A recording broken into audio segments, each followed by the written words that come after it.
Okay, cool. Yeah, so happy to be here.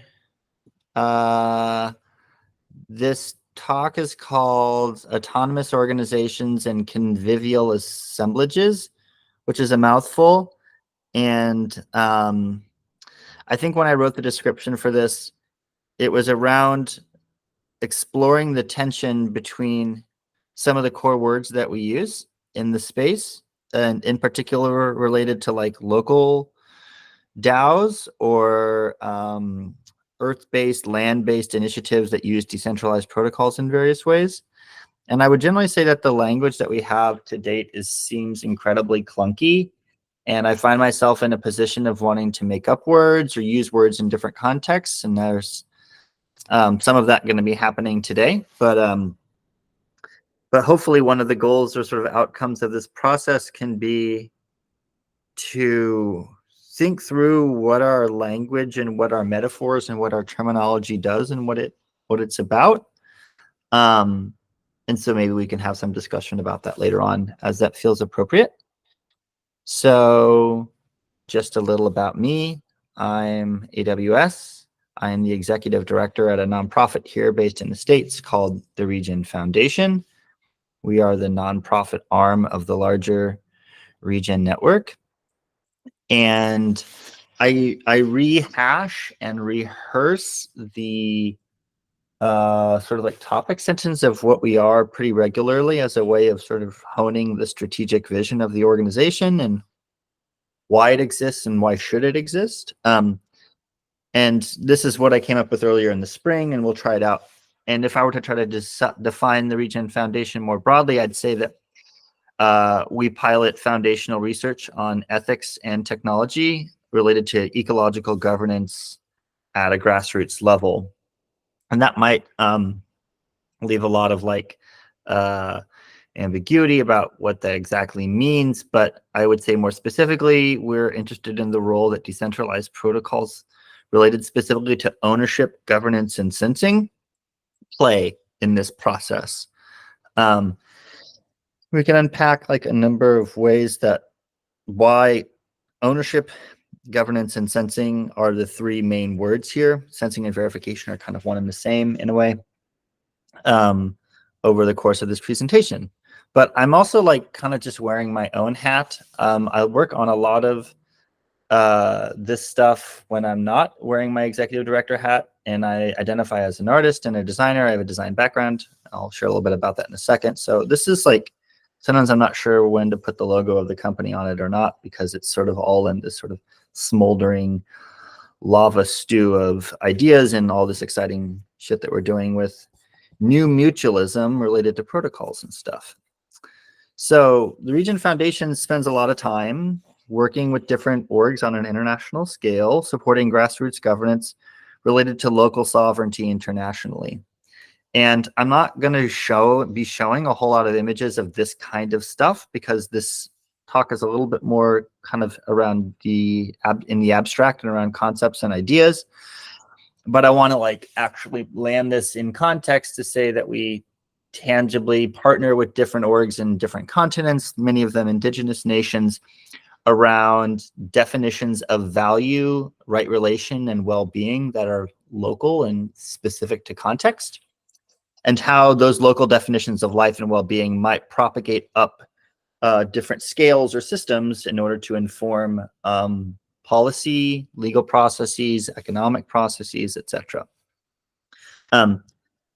But in my kind of own life as Austin, before I got into the Regen Foundation business, I was a plant ecophysiologist, and I studied endomycorrhizae relationships in trees on the sort of Colorado Front Range. So what's sometimes referred to as the wood wide web. I'm big into that. I'm really interested in the way that physiology plays out, ecophysiology.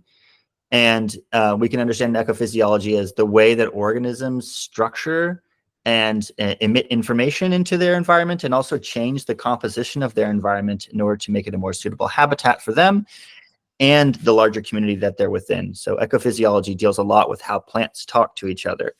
mushrooms are really related to that. So I've been big into that now for like 15 years or so. And as a scientist in that space, I decided that I didn't really like that line of work, and I was wanting to try to apply these concepts and these ideas towards human environmental systems, living systems, like cities and things like that. And so I became an architect and a designer. And so before getting fully into region world, I ran an architecture office, a design office, and taught around like ethics of ecology and technology related to design.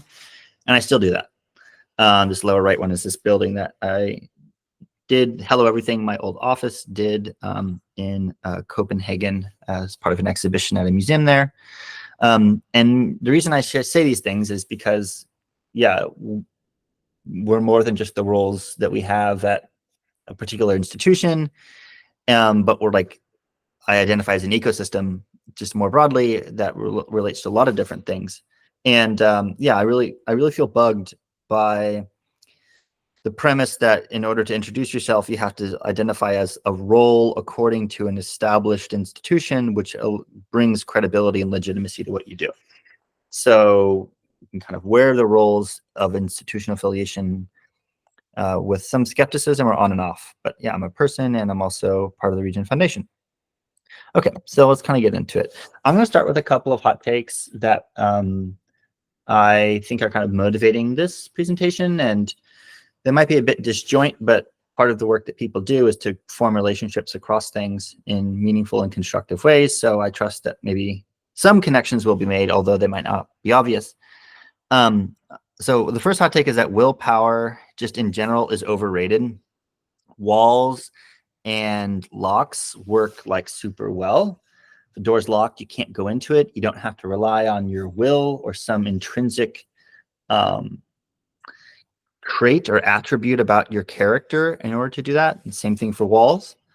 So like if I can't control my willpower or my desire for a cookie, I can lock the cupboard, like freeze the key in a block of ice or give it to somebody else. And so I think we oftentimes overemphasize the role of will, and that we could talk more actively about constraints and physical constraints. And I'll talk a little bit more about that. Okay, so the second one is that we embed our morality, our moral schemes and systems into the technologies and infrastructures which coordinate and configure our world or many different kinds of worlds.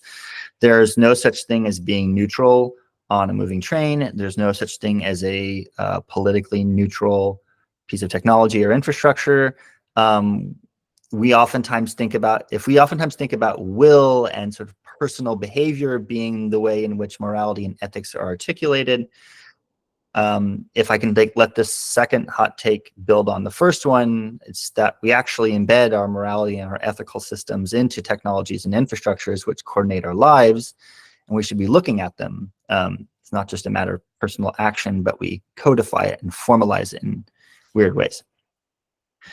Okay, and then the last sort of cumulative hot take is that this presentation and maybe this whole like local DAO summer conversation is happening at a moment that's sort of pivotal and a sea change, where I think that we've created a new class of like moral mechanisms, moral mechanics, which can structure communities of practice in new ways. And I think it's a little bit like building walls or adding locks to things. And this is a bit of my architecture, like self speaking out. So I'd like to unpack like what that looks like over a handful of examples in the abstract and in the concrete. And I'm going to be talking a lot about morality because I think it's something that we should be talking about, and I think it's really interesting and exciting. So usually that's sort of like people might be allergic to that kind of language, but I think like coming up with like what is like a moral baseline for new kinds of mutualism and new kinds of interspecies communities is really important, and I'm super excited about that. So here's a couple of like moral baselines that have been circulating in my head recently that I think might help contextualize this talk. And this is part of Aldo Leopold's like famous land ethic premise, that the land is a community and is the basic concept of ecology. and that land is to be loved and respected is an extension of ethics. People call this a kind of land ethic. I'm not going to like try to explain the difference between ethic and morality too much here, but I'll just use them kind of interchangeably because it works. A second continuation of that is if the land mechanism as a whole is good, then every part is good, whether we understand it or not. And this is oftentimes contracted into a phrase that says what's good for the land is good for people. And this is understood as a sort of like abbreviated version of Aldo Leopold's land ethic. And then there's another guy who, RIP, rest in power, just passed away, who's been pretty influential to me, who was a moral titan in this space. And if there's one thing that you could take away from this presentation is how do we embed into our smart contracts, into our decentralized protocols, a kind of morality that Chomsky embodies. That's like where I'm coming from. And so Chomsky's argument here is intellectuals and academics compromise a very privileged stratum in modern society. And with that privilege comes responsibility, dun, dun, dun, a moral obligation to expose and fight against illegitimate authority. Chomsky is like famous for this attitude that there is a responsibility for those who have power in certain circumstances to do things, to speak truth to power, to dismantle bankrupt or illegitimate authority on behalf of those who don't have the time or the perspective to be able to do that. And he targets intellectuals and academics as having a high level of responsibility. And maybe we could say people on this call all are or may not identify in that sort of circle, but I think in order to be here, we have some level of privilege inevitably, and a question arises like what kind of responsibilities come with that privilege here at the in the sixth great extinction. Okay, so looking at these in maybe a little bit more visual of a way, I said that willpower is overrated. And another way I could say that is like constraints are more effective. Constraints are worth discussing in a way as more effective than restraint. So it's not personal restraint, which is some will invoked thing, but actually building constraints into the systems that we operate within, like walls, like locks, and like switches. And these are kind of like mechanisms that control behavior, access, flow, movement and allocations, things like that. And I think that we're in a place where we're able to design constraints that reflect our moral schemes into our infrastructure. The second one is that we embed our morality into our social technologies and infrastructure. There's lots of different kinds of infrastructure that comprise society in the sort of neoliberal context or in the like modern context, not in a pre-modern one, but the one we kind of walk through today. And there's a lot of different sort of like domains that those operate within. So there's legal systems, economic systems, information technology, political systems, and then of course like the biophysical substrate of the world. And all of those in some way are sculpted by our moral beliefs and values. Certainly the legal system and political system are, but even, you know, like what we value in terms of money is certainly a moral question, but so is like the biophysical world. You know, which crops do we practice cultivation of that have become massive monocultures that have effectively domesticated us? How have we geoengineered and transfigured the land according to what we think is right?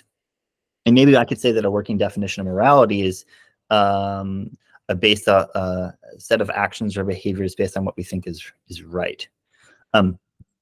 Okay, so the kind of like TLDR of this larger idea is that smart contracts and decentralized protocols, which autonomously enforce our collective values and beliefs, are elements which we can use to design new kinds of planetary mutualism and conviviality, new kinds of constraints that we collectively govern what the moral substrate or like fabric is of them. And I think that that's super, super exciting. And probably one of the through lines through a lot of this discussion is around how contracts and decentralized protocols reflect a sort of purpose or value system that we occupy. Okay, so another way of asking that is how might we design new institutions for planetary conviviality? And conviviality is like not a common word in this space. I came to it as the opposite word from autonomy, but autonomy means a lot of different things that we can sort of unpack. But conviviality in its sort of root means like to live with, to be alive with. And so I think of conviviality in this sense, like how can we multiply the forms, the degree of pluralism by which life entangles and interacts with other kinds of life. So living with more kinds of life. And maybe these smart contracts and these protocols have a pretty meaningful way for us to like design conviviality. And I'm really interested in that. So some like tropes of how we started and what some of these institutional forms might look like. We commonly think of the sort of modernist dilemma, kind of a Cartesian dualism that has been embedded into basically every fiber of sort of Western enlightened thinking, that there's this dual relationship of society and nature's out there and we can keep it in national parks. And it's like a hard science kind of world, and there's society, which is soft and subjective, and it's over here. And we know that this like has never, we've never been modern. We've never successfully separated ourselves, and the climate crisis and greenhouse gases and the hole in the ozone and loss and damages around climate catastrophes are just innumerable examples around how we've never been separate, that the actions that we do are fundamentally implicated in the world around us. Okay, so then I've been interested in like, what are the mesoscale? What is the like, it's not the planet and it's not just the human subject, as we might call them, or a person that might help obliterate or mediate this like undueling of humans and nature. And so if we think of like the mesoscale of like human constructions, a bunch of people get together around a purpose statement with some kind of resources and some contracts, maybe some information. They form an institution. It's a kind of like mesoscale subject. Corporations are subjects too. And if we thought of like, or for better or for worse they are, and if we thought about like kind of a mesoscale delineation for the planet, we might like think of this idea of bioregions, which are ways in which the flow of living and non-living systems begin to create their own sheds or points of differentiation that that begin to like create zones within the planet. So bioregional institutions is maybe an interesting kind of question, not one that people have historically thought very much about, because we have operated in institutional building mode, completely oblivious to what is upstream or downstream of where we are. But now we're in this place where a lot of people are talking about bioregional institutions. A lot of this isn't new, but certainly I think we're in like the second wave of like bioregionalism. There's like an early wave, maybe like 10 years ago. And now the kind of like biofi stuff that Regen is definitely kind of at the core of, amongst other initiatives, are like adjacent to that. So this is like, you know, maybe familiar, maybe not. And I've been doing a lot of work, and I think most of the people, well, several people on this call are familiar with this stuff around ecological institutions, which take this idea of how individual ecosystems coupled with different kinds of social technologies, legal, informatic, political, are able to build kind of durable bioregional entities. And I call those ecological institutions. And it's building off this movement of the Rights of Nature project, which I'm pretty involved in, and has been an interesting form of legal hacking that seems to beat the system at its own game while preserving a sort of ancient understanding around the animacy and the livelihood of ecological phenomenon, like that a waterfall is a kind of being that has rights. If a corporation is a person, why can't a blue whale be one? So one of the like early entry points into thinking about decentralized protocols for conviviality and planetary well-being has been like, okay, well, how can we build upon what's already been the successes of the rights of nature movement with ecosystems into other domains, which has historically been really hard with the state-backed model. And okay, a blockchain enables some really cool things with this, where ecosystems have their own legal standing through the rights of nature, but now ecosystems, non-human entities, organisms like trees or charismatic megafauna or microfauna have the ability to like own their own inventory. They effectively can have their own wallet and discrete address in digital space that enables them to have a currency or the ability to like sense and orchestrate that sense information to make claims about it, as well as be like a body for governance practices.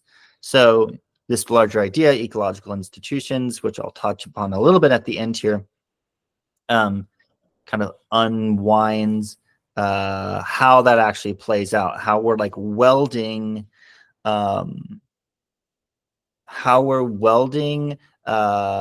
effectively hacking within the economic, information technology, and political spheres to like sit on top of what's already been done in the rights of nature movement. And that leads to these things which are a kind of like minimum viable autonomous ecosystem. This is a diagram of an ecological institution where a legal designation like personhood has been ascribed to a forest. This is from the Hoh rainforest, which I was just backpacking in, so that seems satisfying. And the Hoh rainforest is not a legal person. There is a movement to do that. The Snake River in Idaho is, Boulder Creek Canyon is, there's a lot of them. And so a lot of the work that I do in the day-to-day practices of Regen Foundation is to explore, well, if a discrete blockchain address can be legally tethered to a non-human entity, then we've opened up the opportunity for non-humans to have an interiority, have their own currency, titles, data, etc. And that's all within this kind of legal wrapper. And the part of the idea or the provocation here is that we're like taking these highly abstract cryptographic forms of digital privacy or like interiority online, and we're kind of like planting them into the ground. And I really like the ground symbol. I think it's an incredibly helpful missing element of a lot of the schema that people are designing. And put another way, our moral responsibility is to ground institutional design and these kind of emerging assemblages into the living world and have that complete the circuit. So if I were to say it another way, like the dualism of nature and society claimed that you could make institutions or entities which were ungrounded, but that's not true. And the climate crisis is evidence as much, and the social justice crisis is evidence of that much too. All of our entities must be grounded. And you could think of this in terms of like electrical engineering schema, where like any circuit is taking an area of higher potential and basically pushing electrons around to do interesting things on their way back to the ground. And it's dangerous to misuse or overuse like electrical engineering examples within living systems. Lots to talk about there. But I think that's a real truth, is that like each one of these processes that we're doing in an organizational or institutional level are like pushing energy around in meaningfully, hopefully meaningful and constructive ways on its way down to the bottom, down to the bottom of the watershed, or to the electrons flowing into the earth. So how do we explore different like systems by which we create assemblages, organizations, and institutions which are grounded? And like I've been working through this premise that the base unit of perhaps our new collectivity, our new kind of mutualism, is needing to be reevaluated. The self-interested subject of neoliberalism or of like 20th century capitalism is a bad unit of economic analysis. It's a bad unit of like planetary sapience. And a lot can be done if we constructively change the boundaries around what the unit of analysis is. So rather than it being just an actor like a person, the unit of analysis is the relationship between an actor and their environment. And that can be extractive, or that can be regenerative, or that can be some complicated mix of all of them, or various degrees of that. And so that reciprocity is the unit of analysis for institutional design going forward. And I don't know, people have pushback, and I think it's merited around the notion of institutional design, period. Like just institutions as a word, like why even adopt that? And I'm pretty sympathetic to that. I feel like, okay, we can not talk about these being institutions. We can just talk about new kinds of organisms or new kinds of superorganisms, or like that it could be understood as like some kind of assemblage between human actors in the environment, organisms and their environment, that is the sort of basic unit of design, but maybe it doesn't have to be an institution. So in this case, a steward brings reproductive care work. They bring work that supports and maintains the well-being of their ecosystem, which is to say a network of other living things. And in exchange, that ecosystem creates sustenance, or like a life world, ground to stand on and oxygen to breathe. And that loop, stewardship loop, is sort of the basic unit of any kind of institutional form. But thinking in the way that we embed our morality into different kinds of infrastructures, that stewardship loop could be played out in many different kinds of systems. It doesn't just have to be biophysical, like planting a tree if one has been cut down, or being more sustainable with water usage to prevent a drought for an aquifer or something like that. That this stewardship system takes place, is like stewardship process takes place in all these different kinds of social technologies, and the living world itself. So we have our ecology, like whatever biome you're in. I'm in the temperate rainforest currently on this call, but I'm also within a legal ecosystem, an economic ecosystem, and a political social ecosystem too. And stewardship is a sort of like basis for all of those different things. So like when I was making this presentation, I was like, well, I'm not sure if I'm really being clear around this idea that we can like try to design constraints that reflect our moral beliefs into these different kinds of systems, different kinds of infrastructure. So I'm going to try to like explain how I think we're in this renaissance of like moral mechanics, and smart contracts are just like super important to that, central to that. And if you're like a Cosmos SDK lover and smart contracts aren't exactly what your flavor, just like treat these as like a general sense of like comparators. Like, you know, there's room for everyone in this. Not just trying to only make it like clearly in solidity. So like, imagine that there's a set of like terms between an actor and their environment, and there's like a relationship happening. Like say I've just gone swimming in a river. Say I've just gone swimming in the middle fork of the Nooksack River, which I did yesterday. And I was really hoping for the sun to be out, because after you get out of that glacial water, it really helps to be warmed by the energy of the sun, which I'll include as a sort of attribute of the environment. So like if there are conditions that need to be met in order for that kind of like support to happen, for me to be warmed, or for like a cold-blooded creature to be warmed, or if a hungry animal is hunting or something like that, and if there's cloud cover, that condition is not met, and I will take longer to dry off, I might get hypothermia, I might get cold. Whereas if the conditions are met after I exit the river or whatever, then I'm able to be like taken care of. I'm able to be warmed at a faster rate, etc. So I think there's this kind of like core idea around like the circumstances are a field of different kinds of conditions, And when certain conditions are met, other things are possible. Like if it's sunny out, then I can go swimming in the river. If it's not sunny out, I'm probably not going to do it because it'll be kind of miserable afterwards.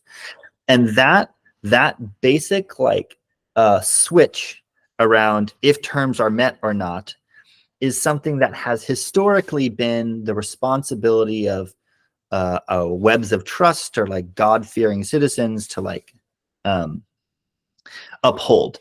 And now we have the ability to make this mechanic of yes or no, certain actions do or don't happen based off of conditions being met. We can encode them into infrastructure. And that's the kind of moral mechanic I'm thinking about.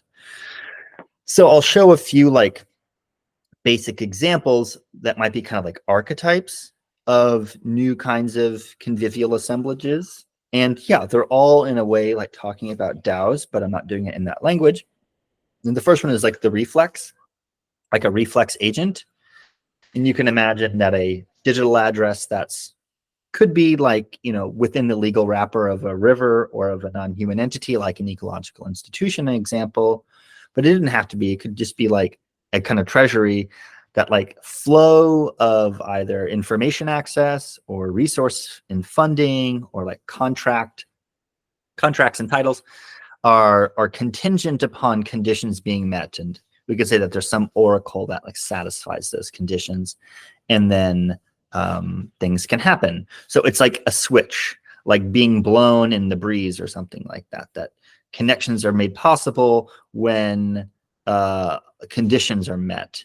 And I think that basic switch of like designing what conditions are met in order to allow certain actions to happen is the most rudimentary type of like moral mechanic we can think of.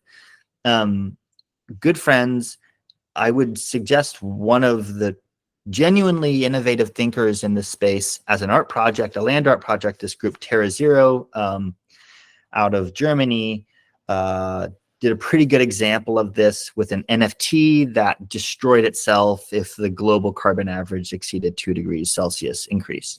So it's like a self-nullifying asset that based off of environmental conditions disqualifies its existence when those conditions are met. And that's like a moral argument, right? It's like that the existence of a container of value of a particular thing is conditional upon other things. And maybe one of the most interesting aspects of around these types of systems is that we collectively try to govern what our morality is, and then we encode it into these different switches that become constraints, not just always the like doing the right thing. Okay, and then the reflex, the slightly more complex version of that might be like an ally, the ally. And the ally here is like a rudimentary EI, similar concept. And in this case, say like I'm a steward at the top and I'm taking care of the temperate rainforest here in the Northern Cascade region by replanting. And I'm giving like, you know, that labor and effort of care work into the environment. And I'm also feeding like the information that I do or the evidence claims that I can make around regenerative impact in my context to an oracle, which is an input to a kind of switch. So say I've been planting trees in a place that's been clear cut. I'm both providing care and stewardship, say at like as it flows back into the earth, but I'm also providing evidence and claims, attestations about that into an oracle, such that a ecological institution would compensate me if certain conditions are met. Say I've reforested a certain number of hectares of land or something like that. And then maybe more complex still is sort of like an interspecies cooperative where we have an ecological institution and a range that has a discrete digital endpoint that allows it to contain currency, titles, deeds, data information. If certain conditions are met, it opens up a retroactive compensation contract where different stewards can create submissions which substantiate what their contribution is, and they effectively go through a peer review or what's called a PGS, a participatory guarantee system, which allows the credibility and the veracity of impact to be verified internally to a group, not externally. So say like a retroactive compensation contract allows a range of different stewards to basically vie for a set pool of resources. And I think that examples like this, where we have conditions, I mean, the conditional landscape has to be designed really, really carefully, but that a scenario where people actually can fathom that it is, quote, trustless, that like if these conditions are met, then this is then say resourcing, support, information access, etc., would be enabled. Like if people trust that that will actually happen if they do the work, then I think that's like a watershed moment. In a similar way that like redeemers are like plastic collection systems, if people can confidently say that like they get 5 cents for every aluminum can, and 9 times out of 10, those reverse vending machines that collect cans and give change back work, that has enabled a redeemer population to support itself, like basically internationally. It's different in different jurisdictions, of course, but like if the mechanic is trusted, then I think we're opening up the space for whole new sets of relationships between humans and the non-human world in forms of symbiogenesis or like mutual support. And that's because it is trustless in a way, because we've embedded a kind of like a moral precept into the infrastructure, and then we trust that it autonomously operates. Okay, so I could like spend a lot of time going into different examples. There's another one I was going to do, but I held off on it, around how to integrate some of these into like existing business models for like a thermal spa in Northern California. But I'll just stop now and just say like, let a million eco-social interfaces bloom. Let the interfaces by which the environment and social systems interact with each other, and how we embed those terms to be an articulation of our moral responsibilities. Like, I think this is super, super exciting. And there's a quote, someone just tweeted a quote from Billy Rennenkamp, who used to be part of the Interchain Foundation. He said that, like, it's kind of rough, but that gambling is to blockchain as pornography is to the internet, which is, I think, probably true. But the internet isn't like exclusively porn. People could disagree with me on that later if we want to talk about that.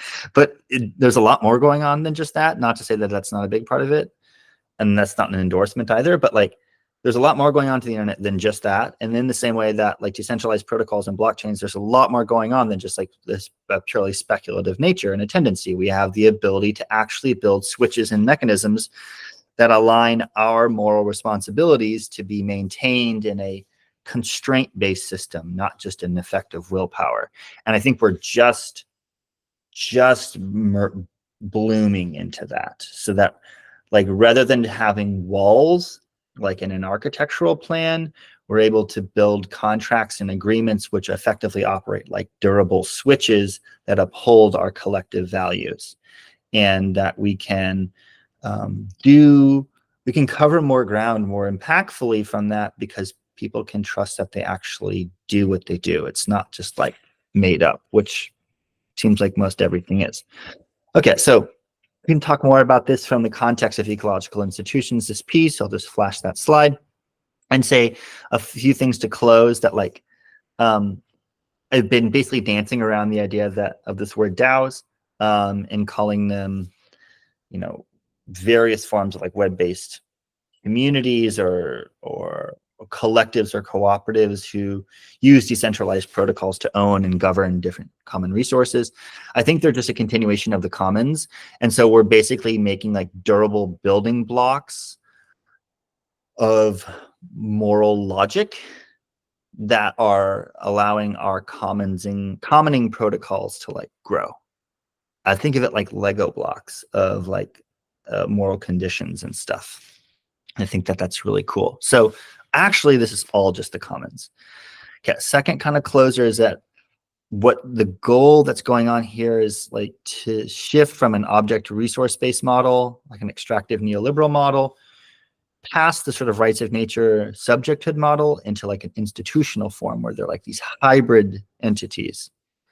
And lastly, I guess I'll just kind of close on this, is that I think we've created self-executing in the form of through the emergence of cryptography and internet communities and governance processes and all sorts of things. We've created a situation where like autonomous organizational entities can exist really for the first time. And maybe they've been around before. I haven't done that research, but that would be cool research to do if there were like DAOs of other eras. But I don't think this audience needs a lot of like persuading in that regard, that we've created like autonomous organisms that will operate under how they're programmed. And so it becomes this sort of core question around how we program them. And paradoxically, we have created a circumstance where we can create autonomous entities at the moment where we realize more so than ever before that what we fundamentally are is interdependent. So we've created autonomous mechanisms in a moment when what we really need is to all be in it together, integrated together. And so I've tried in this presentation to take a stab at how like autonomous mechanics, need to be grounded. That's nice, Paul. Like, I guess the sort of like summation of this is like, how can like autonomous mechanisms, autonomous organisms, autonomous agreements be in service to a pluralism of life, and to not have there be some like sort of simplistic assumption that like an autonomous organization is like against interspecies, interdependence, symbiosis, etc. And so autonomous organizations, convivial assemblages, they're reciprocal in relationship. And I'll skip these like examples because they're not necessary, but this is my email. You can come and say what's up to me here, or find me on the Twitter here with some little underscores. I think we have just enough time for some conversation. I super appreciate y'all coming here and hanging out. If you want to talk more, I'm super down. Thanks. Thank you. Thank you. Yeah, does anybody have any comments or questions?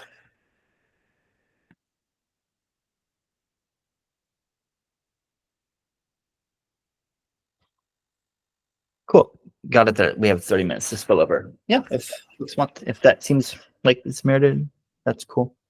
I know there's some people who were like been exposed to this a fair amount, and hopefully that wasn't too much review, and then maybe for some it's new. So kind of a range of different people in the chat.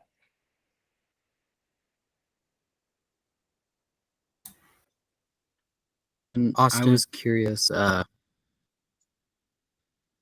Early, I wanted to ask a question, but didn't want to distract. Constraints of morality, and I was curious about how that maybe relates to the concept of exclosures. Sure. Instead of restraints, and like in closing, it's like, are constraints a way of thinking of this as exclosures? That's interesting. Yeah. Okay. So I hadn't thought of it like that, but that's relevant. Okay. So very relevant. Like exclosures that Paul's using here is like a term that some of the kind of adjacent folks and friends, colleagues in this like network sovereignty coordination movement have been using. And an exclosure is the opposite of an enclosure. It's a space which keeps things out. And oftentimes they're used like autonomous zones. So another usage of autonomous that's relevant here, like CHOP, like I can't remember, Capitol Hill Autonomous Area in Seattle during the BLM protests, and from World Trade WTO riots. There've been like exclosures, which are like autonomous zones where a certain set of like principles around normative society are not entering. And you could also think of an exclosure like I work a lot with community organizing and have been through some harrowing experiences with collective conflict mediation, and like community agreements and codes of conduct can also be understood as like exclosing forces, which are like, we don't accept the dominant form of patriarchy or ableism or whatever it might be. white supremacy in the space. These are the terms by which we operate. And so I think an exclosure is a scenario where a group of people, and perhaps more than people, have created a set of common agreements that provide like a normal force to the normative pressures of society. So society might say like white supremacist patriarchal capitalism is the norm and that's what should be everywhere. And we're gonna, if you don't actively counter that with like a force against it, then it's gonna be absorbed as the default. So like, I think that like part of what we're describing here is defining, using contracts in a way to externalize what our value systems are that help enforce non-normative spaces to exist and to like be like a U-turning that pushes back against the world. And I don't necessarily think that like saying that a tree has value, saying that a tree in Fairy Creek has value maybe is relevant within the economic world because value is how things are legible to economic systems. So it's relevant there, but I don't think we're like fully describing the innate qualities or like the intrinsic being of a tree by describing its value. It's really more like a way to like create an autonomous zone, an exclosure by which any other model of being can exist besides like white supremacist patriarchal capitalism. So yeah, I think that like we're in this mode of actually design, like as software engineers, as builders, as entrepreneurs, as activists, as like citizens of a future planet, we're in this process of formalizing in external fashion our beliefs into new kinds of infrastructure that are driving as that are constraining certain actions and others that we agree on. I don't know if that exactly answered it, but that's an awesome question. Thanks, Paul. I see that Hunter has a hand raised. Yeah, thanks. That was an awesome presentation. I'm pretty new to all this, so really interesting. Cool.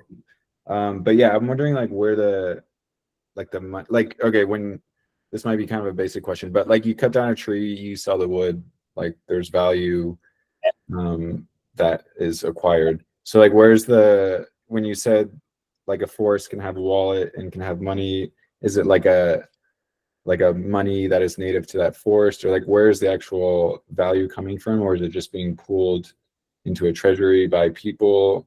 I'm curious about that. Yeah, it's good. It's a very, very to the root of the matter question. Either one of those would be totally valid. Like there are people, okay, so there are definitely people who have resources. They're in the minority, relatively speaking, to people who have resources, who want to protect the standing groves of standing primary forest of the Amazon or other tropical or temperate forests and things like that. So yeah, you could say like the money might go into the forest treasury because a network of concerned citizens has pooled resources to do that, in the same way that a nonprofit that's trying to do forest defense, like the Regen Foundation or Amazon Sacred Headwaters Alliance, they have treasuries too. So in one breath, it's like, why not just have the forest have the treasury itself, and then have the terms by which the forest and the resources are circulated out of that treasury be based off of conditions that we collectively author and design. The harder answer is like, how can we develop a paradigm by which value is redefined?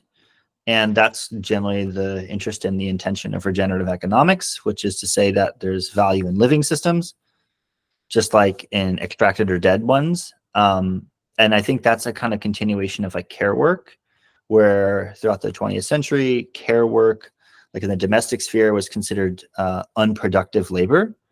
And as such, it was not included in different like econometrics and like analysis of people's like contributions to society. And then over time, people are like, oh, well, obviously care work is incredibly important because child rearing is a part of that. But care work is not just around human to human, but can also be around the environment. So if I was able to come onto this like Google Meets and be like, hey, we figured out how to redefine values such that people think there's value in trees standing and being in timber. There's like a dipolar relationship. It's not just harvest, but it's also in like regeneration. Then that would be awesome. Like if we've figured that out. But like clearly the context within which this discussion is happening is that we to date have not really found an actually viable way to define value through care work or through living systems. We only really have the extractive paradigm, and the goal is to find a way to define regenerative value before it's defined for us, because there are no trees, there is no more photosynthesis, there is no more fresh air.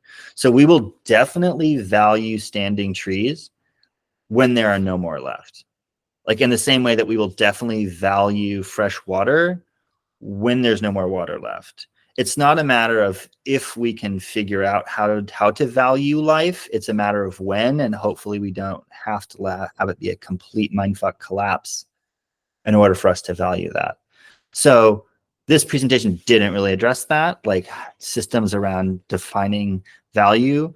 Happy to talk about that more. I know Paul and Ryan can like say a lot about that too. But just kind of like saying, okay, well, assuming there is some way by which resources could be held, these are new kinds of actors and new kinds of logics through which they might be designed. And the regenerative value paradigm is like a parallel thread that merits a lot of attention. And that's really the focus of Regen Network as a project that a lot of us are affiliated with in some form. But great question. And James, you had something. Yeah, amazing presentation. I love the undueling thing. I mean, I'm a geek on the philosophy stuff, and am impressed by the more rigorous smart contract stuff. I've kind of a hot take that to add to yours, that that our community, or that elements of our community fetishize quote unquote nature in a way that's contrary to the ends of sort of protecting or building alliances with nature. And one like sort of well, actually I'm curious if you had anything just direct from that, but. Oh, well, sure. Yeah, I mean, the term nature, I just generally don't use it. I try to say the living world, not like I'm trying to like cover my tracks, but like the nature as a word, I think is fundamentally defined by its contradistinction, especially like capital N nature. So I think that as a phrase, the premise of nature and what it might encompass engenders that dualism ever further. And oftentimes people, when they're like, think about nature, people think about like, oh, the most teeming rainforest of life with all this stuff going on, and it's so clean or pure. And in fact, a lot of living systems are like really empty, or they're really cold and loud, or there's not just teeming with life. So in reflexes, we have an incredibly rudimentary language to talk about like the living world beyond just what humans create, and in part because it's just been like so underdeveloped under the title of nature with a capital N. But yeah, keep going. I mean, I think of the regen meme, and I just immediately think of like guy with a hat in front of a waterfall, and it's like cool, you know. I mean, not Regen Network, but just as a totally. But I mean, that has put me in the direction of, I mean, for me that means like looking at I think urban spaces are really interesting. And yeah, this is sort of, I'm afraid to go to, this is like not streamlined enough, but so I'll just sort of, chop through it and hope it's clear. But essentially, like, I've been playing with this idea of what I call the intersubjective field. I think there's probably better language for it, but I have different names for it at different times. But I mean, the idea is that there's this sort of visitation that there's this sort of like conjuring and visitation in this fragile sense that there's something in the room at moments that can leave, that I think communities, underground communities in urban spaces, not just in many times in the kind of crowds. The examples that I go to are the UK Free Party movement was like this great underground scene. Very big emphasis on not just like experiencing, but designing around this sort of visitation of this like greater than human intersubjective element that it's real and palpable. I mean, people can feel it, and you know, if I don't feel it, someone on the other side of the party may also not feel it either, and it's like objective in that sense. Yeah. S&M communities or S&M like sort of techniques and practice also seems to have like a really intense sense of this like field that's delicate, and how do we build technologies of consent that nonetheless like avoid disrupting the field, the vibe, the scene, you know, whatever. Yeah, I guess what I'm pointing out is like, or just say that the direction I'm going down as a supplement to these more direct smart contract design is to think about the structural patterns of Web3, and look at communities that have adopted them, because something about these underground communities that seem to have this really big sense of intersubjective aesthetic presence. There a lot of times they're illegal or have been illegal at one point in the past, which means that they protocolize rather than, you know, they spread by way of protocols rather than institutions, right? So you know, there's something about you know, and so my sort of premise is that on the back end of that protocolization, those strategies that basically like use protocolization and have this sort of design reverence, this like logistical and real material design reverence for greater than human things like that. That the kind of like hard coded contracts needs kind of come on the back end of that area of investigation. And I don't know, I guess it just strikes me that like that there is that in terms of there's something about that muscular, like athletic sense of that practice that communities that already exist in our society like already have, in terms of understanding vibe and atmosphere and valuing things that aren't necessarily reduced to subject and object relationships.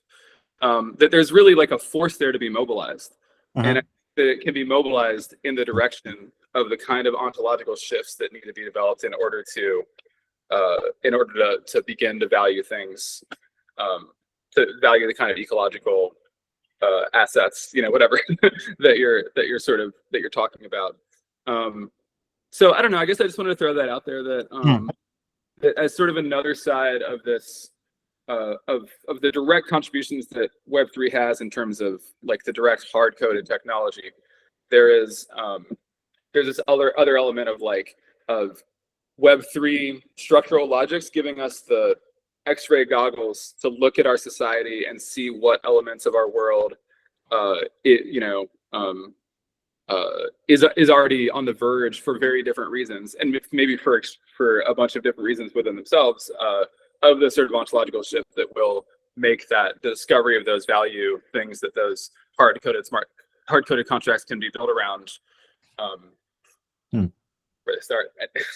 No, totally, but like, well, you said a lot of good stuff. Like things that arise within me from that is that like I'm using like hard language kind of on purpose. Like contracts, agreements, and morality and ethics are kind of like big uns, you know, like kind of on purpose. And like at its root, part of what I hear you saying, the opportunities made possible through some of this Web3 stuff is an actual awareness or a sensitivity around what kind of morality or what kind of vibe or what kind of like culture is at play that's being maintained collectively, or being like, whether that's conscious or not.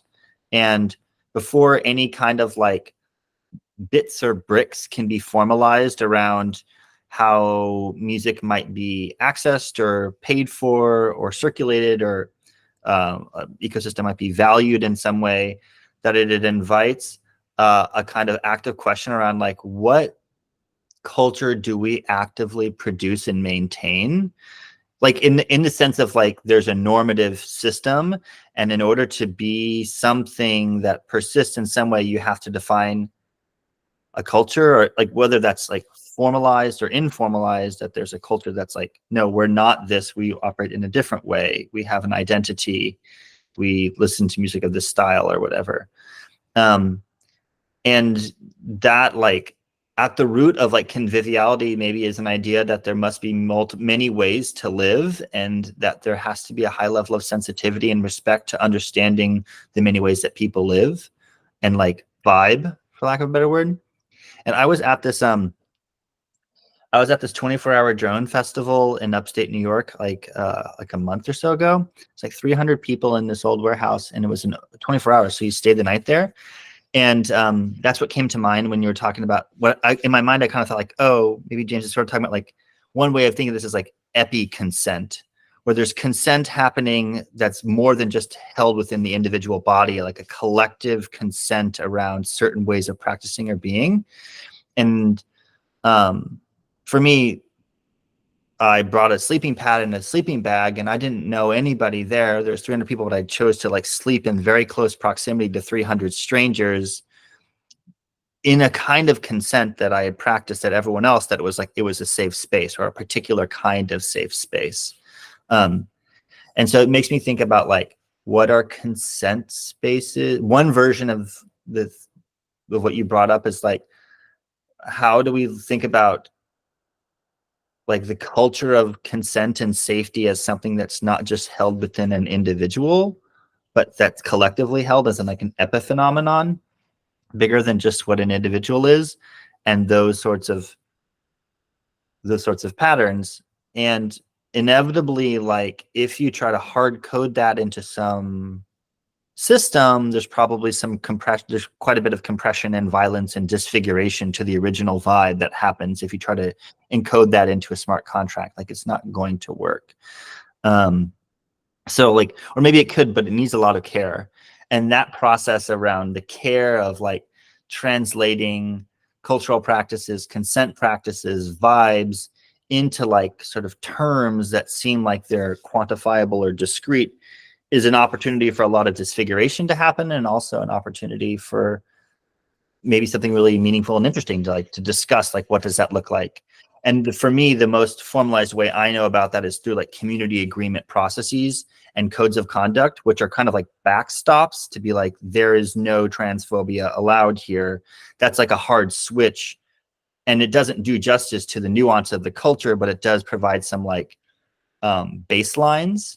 And that in a way, like maybe some of these contracts and switches don't have to formalize or describe the culture or the vibe, but better support baselines around like, so that that vibe can just be left alone. Like we don't have to formalize the different sort of nuances of cultural practices collectively into moral contracts or something like that, but we have better systems that support baselines being met, so that those things don't have to be defined, and they can be left in a sort of safe way to just be.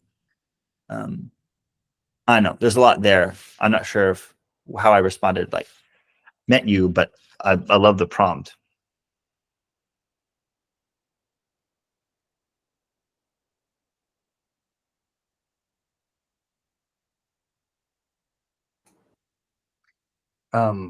Actually, maybe a little bit related.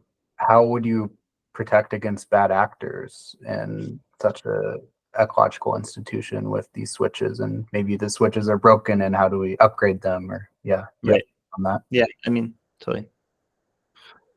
Well, it's like, I don't think you lead with automation. Maybe this is definitely contiguous. Like, if this brings about a dialogue within a collective of people, or people and non-people, around what they value and how that can be, or what's important to them, or what they want to protect or defend or to proselytize, like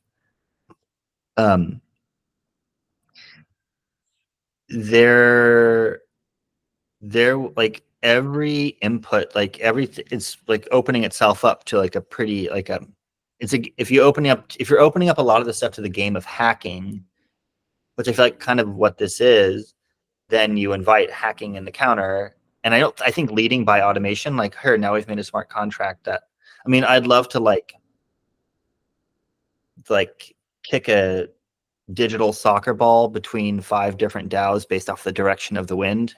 That's not like high stakes. That's just kind of like a for the lulz type of thing. Or other sort of more like art project proof of concept types pieces. I feel like that's the phase that we're at, which is proving the feasibility or possibility of it.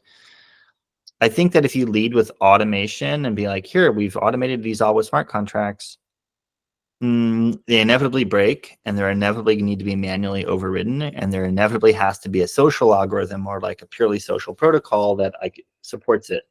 So in like the paradox here is that in order to like codify something as a constraint or as a kind of like a building block of a community identity, it requires people to like undergo that analysis and to like formalize it ever better without the smart contracts or without the like rules or protocol. And yeah, I don't think this is all an accelerant to the idea that groups and collectives of new kinds of mutualism would be able to talk with more specificity around what they did value and how to maintain it.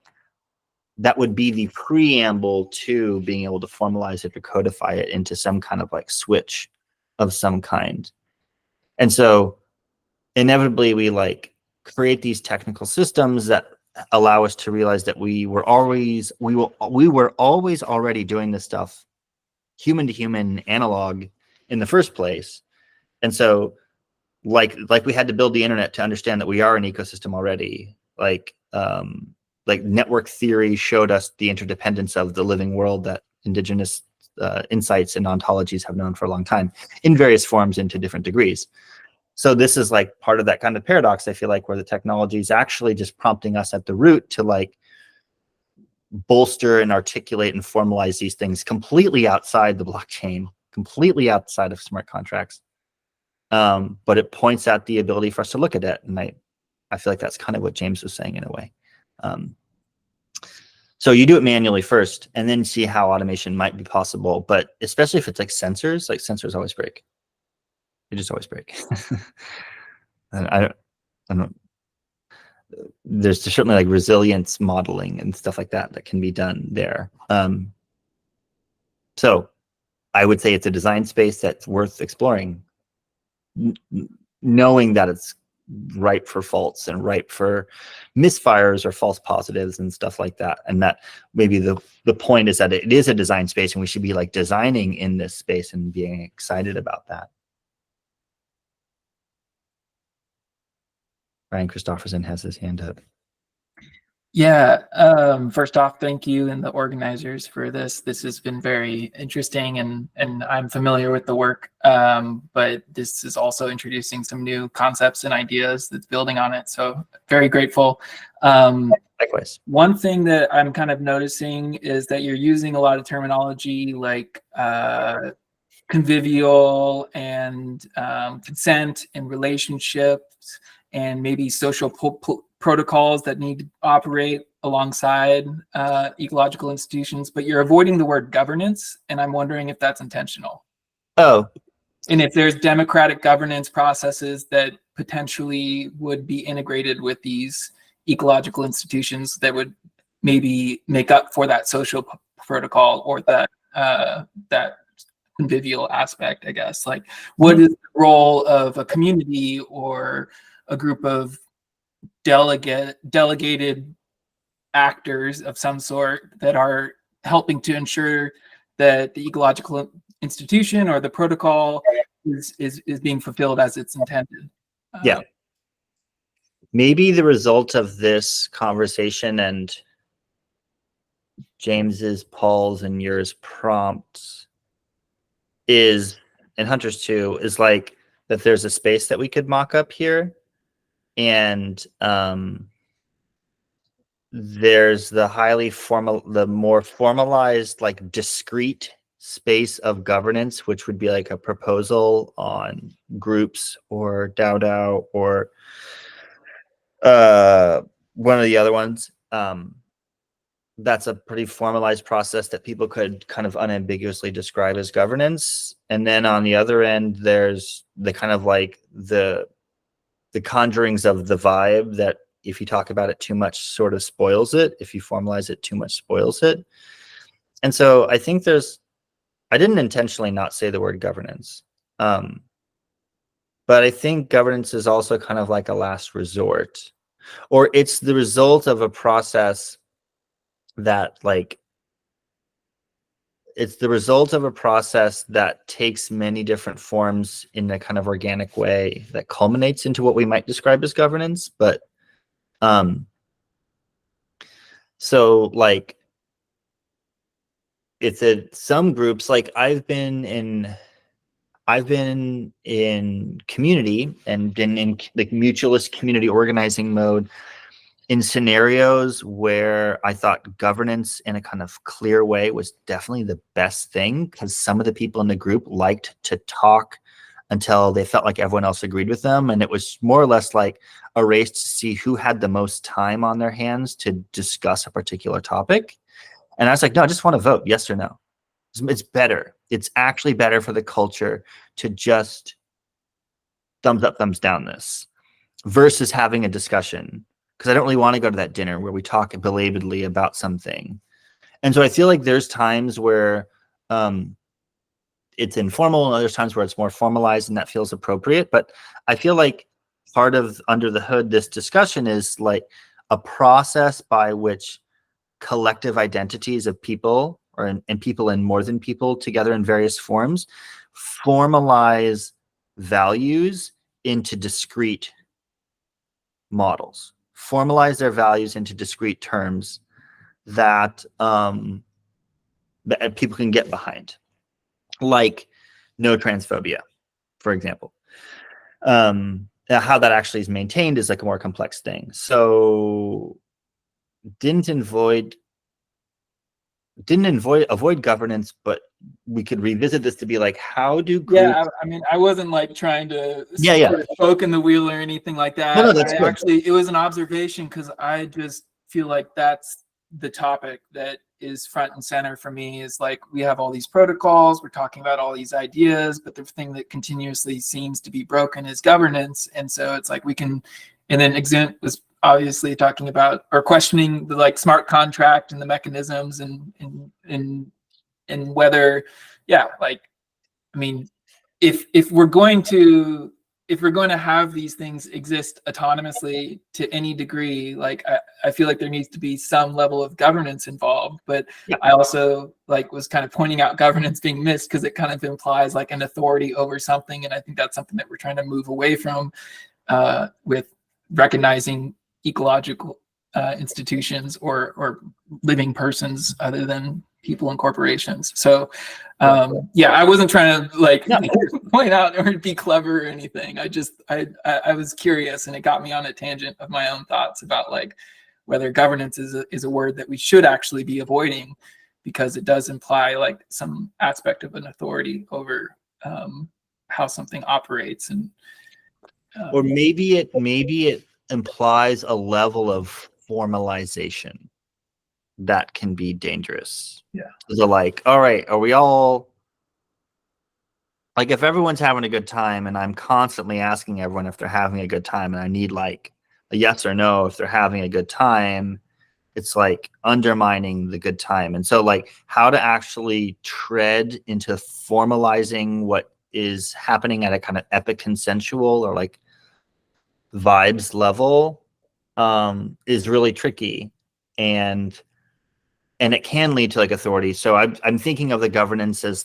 governance in this case is the process by which sort of intangible consent in various forms becomes formalized as like a kind of thumbs up, thumbs down, yes or no type of process. Yeah. And that's really nuanced, I guess is what I would say. But the potential that we would collectively decide what our boundaries are as a group, as a mutualism, as an interspecies kin.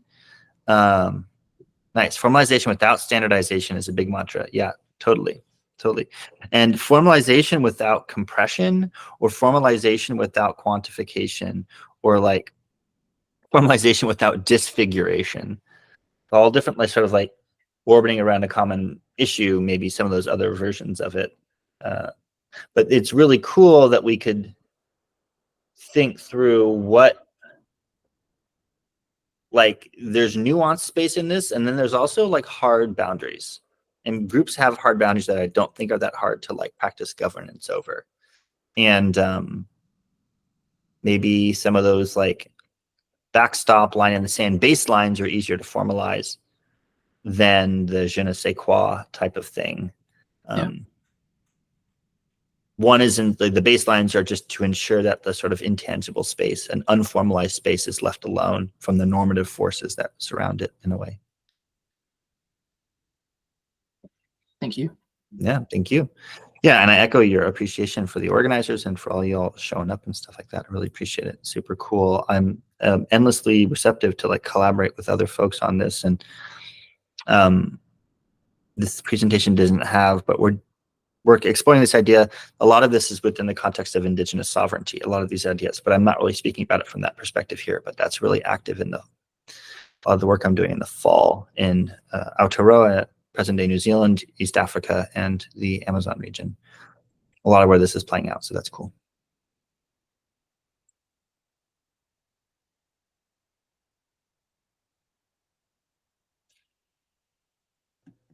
Well, Awesome. right on, Yeah. Thank you so much, Austin. Really appreciate that. yeah. I thank you all a ton. This is super cool. And is there a place where I could see the other presentations if I was offline? Yeah. Yeah, I can send you a link. Are you in the Telegram chat also for Local Dell Summer?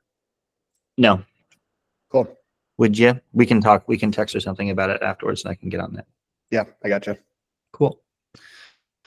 Nice. They will. They'll all be going up on YouTube feed, but right now they're the feeds of all the videos are available like on Fathom, and they're in the form of Google Docs links. But soon, there'll be like one big YouTube feed. So. Yeah, right on. Well, this is super cool, and I was excited to participate in it, and yeah, would love to support and build and not build and just hang with y'all in future endeavors. So right on. Thanks for coming, and thanks for putting this on. Bye, everyone. Peace. Thanks, y'all. Bye.